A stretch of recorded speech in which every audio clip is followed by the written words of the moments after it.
Господи Исусе Христе, Сине Божий, помилуй меня грешного. И Светлиот Дух. Амин. Возлюбени во Христа Бога, браќи и сестри, веќе во самиот отпуст на денешниот празник се е кажа. Христос заради нас и заради нашето спасение претрпи страшни страдания. За нив во детали читавме вчера вечер, читајќи ги 12 страдални евангелии. Тој кој што е Творецот на светот и Создателот на се што во него постои,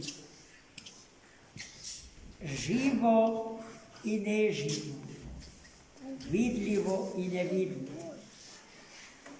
вистинскиот цар на славата, Господарот на животот и на смрт, беше исмеван, плокан, шамарен, влечен за уши, нарекуван со најпогрдни зборови, театрално облекуван во црвен војнички плашт, што наликува на императорскиот порфирен плашт. Врз главата му беше наметната круна, исплетена од трни, се во функција на подсмет и смевање на оној кој што ако сакаше ќе останеше недопирлив за секоја човечка злоба и омраза. Тој кој што за грев не знае и тој кој што за смрт не знае. Нашиот грев и нашата смрт ги прими како свој. Потоа беше распнат на крстот. И на крстот беше убиен. И потоа слезен од крстот и погребен. Сето тоа се случуваше вчера и денеска. И тоа ќе продолжи да се случува и утре на еден подруг начин. Така што Христос со телото свое останува во гробот од Јосифа од Ариматеја подготвен за негово погребение. Со душата ќе слезе во Адом, за да им се објави на сите пред Христови народи и племени, кои што живееја во надеж дека ќе го познаат вистинскиот Бог, но тоа не можеа, до тоа познание не можеа да дојдат без Христа. Вистинскиот Бог и вистинскиот човек, Богочовекот Христос. Нив Христос ќе им се објави во Адом, а со Духот свој ќе застане од десната страна на својот Отец. За сето време додека страдаше и додека висеше на крстот, минувачите, представниците на римските императорски власти во Ерусалим и представниците на Старозаветната црква Божја во Ерусалим цинично му го упатува прашањето: ако си ти Син Божи, како што велиш дека си, слези од крстот, спаси се себе си и спаси не нас сите.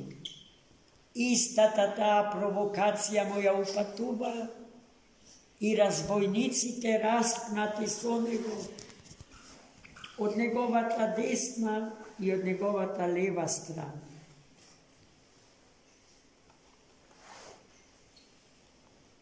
Браќи и сестри, Христос не ке беше Христос ако слезеше од крстот. Ако царот на славата ползеше пред царот на овој свет,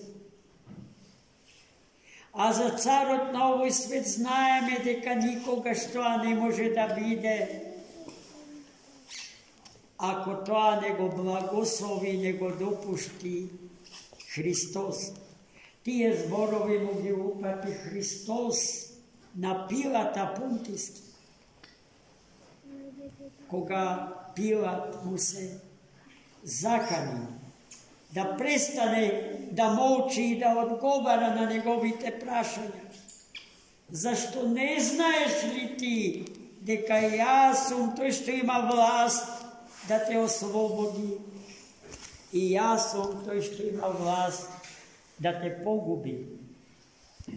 Тогаш Христос го подсети дека тој не ке имаше никаква власт ако власта не му беше дадена озгор.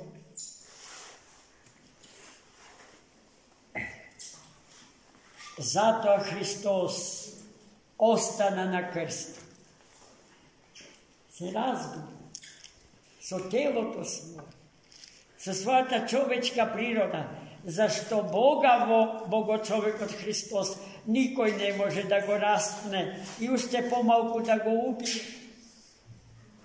Го убија човекот во Богочовекот Христос. А човекот во Богочовекот Христос е совршениот човек. Тој кој што нам ни е алфа и омега. Единствен, вистински и незаобиколен критериум на сите вредности.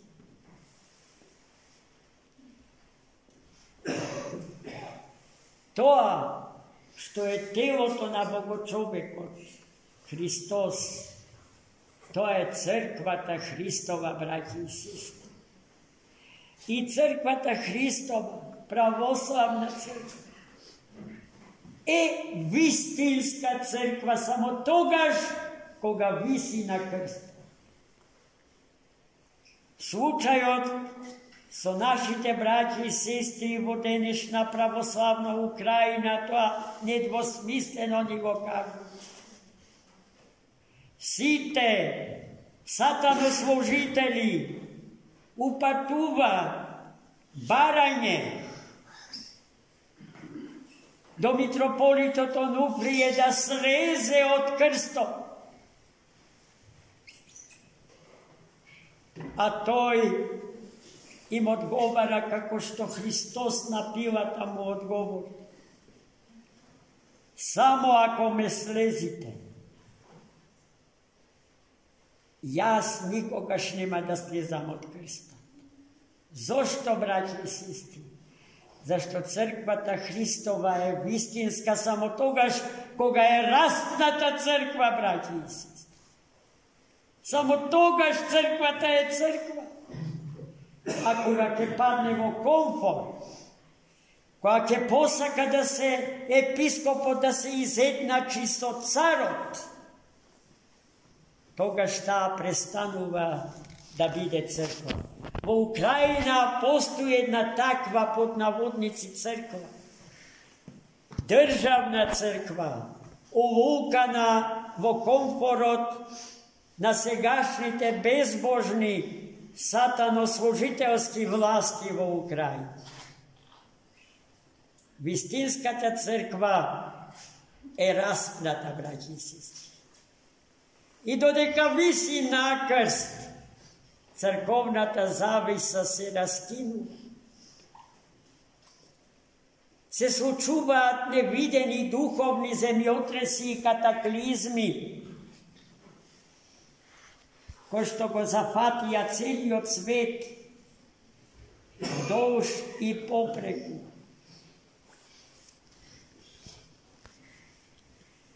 Тоа што се случува со православната црква во Украина, браќа и сестри, мене недвосмислено ме потсеќа на се она што на денешен ден се случува со Христа Господа, а е запишано во Светото Писмо.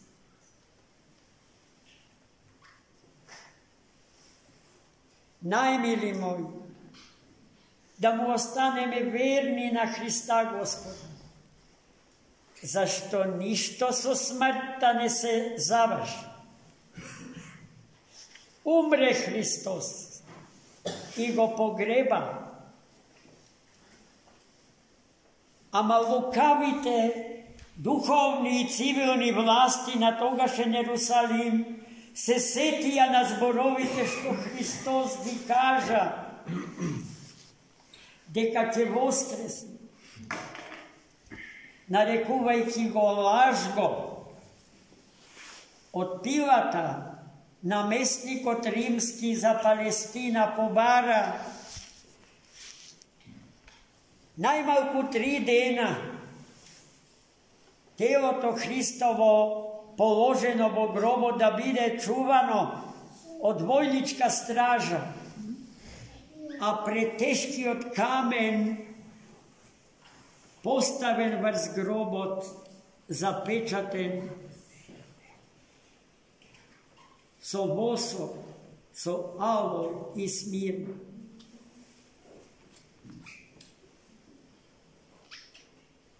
И ништо од сето тоа не помогна, браќи и сестри. Христос да биде, да остане заробен во гроб. Утре, со името на Бога. И уште повеќе заутре ќе видиме како тој ќе ја објави тајната на празниот гроб. Голема мистерија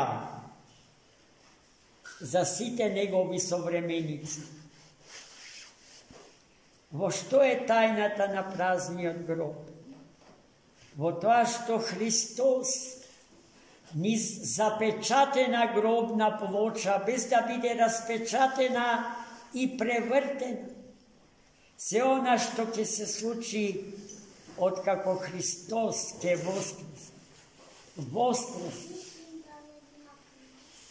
Победувајќи ја смрт и се што е смртно. И сегашните порти никој од нас не може да помине, зашто гревот наш е запечатен во нив. Смртта наша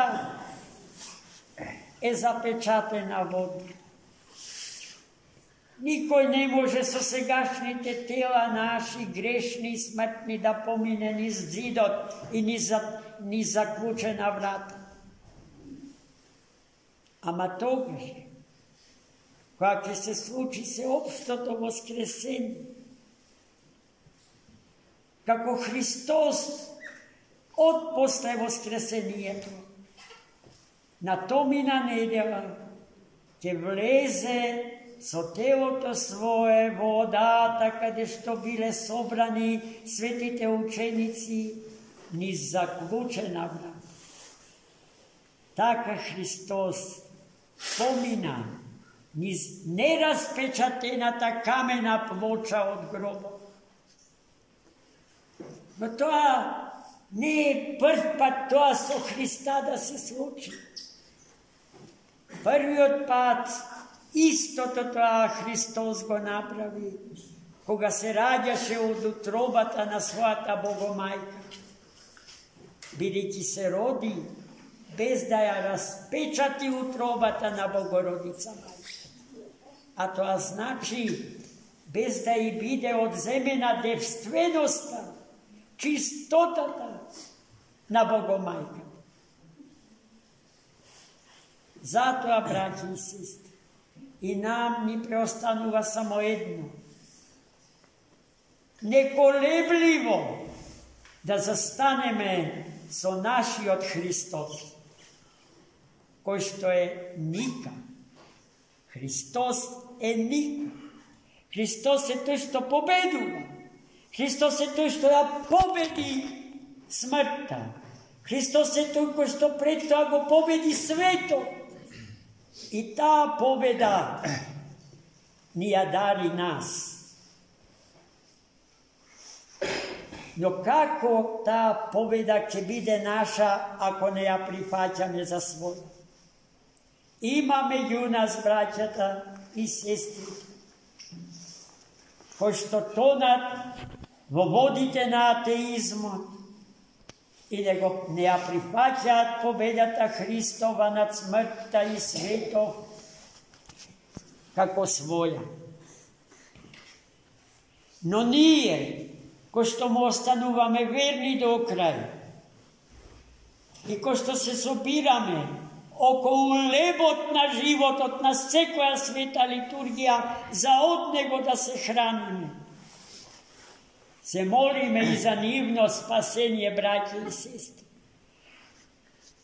Во нашите глави не смее да се роди лоша мисла. Во нашите глави не смее да се роди осуда, обвинување, или да се посака нечија смрт и пропаст.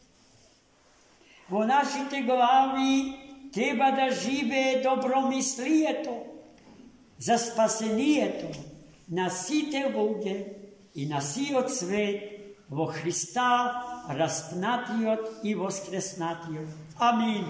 На многаја.